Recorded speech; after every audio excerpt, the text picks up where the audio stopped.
ബീഹാറിൽ CPIML സ്ഥാനാർത്ഥി പട്ടിക പിൻവലിച്ചു. 18 പേരാണ് സ്ഥാനാർത്ഥി പട്ടികയിൽ ഉണ്ടായിരുന്നത്. മഹാസഖ്യം ഔദ്യോഗികമായി സീറ്റ് വിഭജനം പ്രഖ്യാപിക്കാനിരിക്കെയാണ് CPIML സ്ഥാനാർത്ഥി പട്ടിക പുറത്തുവിട്ടത്.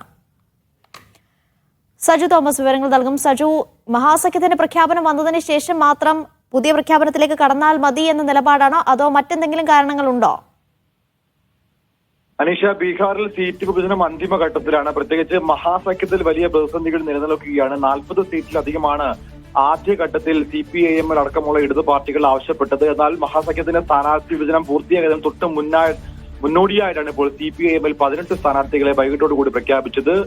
പ്രധാനപ്പെട്ട സ്ഥാനാർത്ഥികളെയാണ് ഈ അരാരിയ മണ്ഡലം അടക്കമണ്ഡലങ്ങളിൽ സ്ഥലങ്ങളിൽ സ്ഥാനാർത്ഥികളെ പ്രഖ്യാപിച്ചത്. പക്ഷേ ഏകദേശം 1 മണിക്കൂറുകൾക്ക് ശേഷം വലിയ ചർച്ചകളായതിന് പിന്നാലെ ഈ പട്ടിക പിൻവലിക്കുകയായിരുന്നു. ഔദ്യോഗിക സ്ഥാനാർത്ഥി പ്രഖ്യാപനം ഉടൻ ഉണ്ടാകുമെന്നാണ് ഇപ്പോൾ നേതാക്കൾ വ്യക്തമാക്കുന്നത്. പ്രത്യേകിച്ച് സീറ്റ് വിഭജനം അതിന്റെ അവസാന ഘട്ടത്തിലാണ്.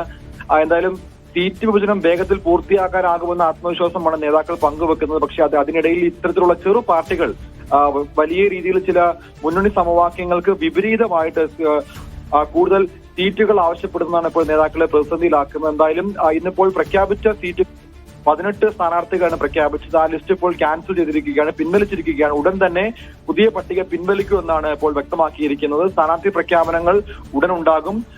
സീറ്റ് വിഭജനം അവസാന ഘട്ടത്തിലാണ്. സീറ്റ് വിഭജനം പൂർത്തിയായതിനു ശേഷം സ്ഥാനാർത്ഥികളെ ഔദ്യോഗികമായി പ്രഖ്യാപിക്കുമെന്നാണ് ഇപ്പോൾ പാർട്ടി വൃത്തങ്ങൾ അറിയിക്കുന്നത്.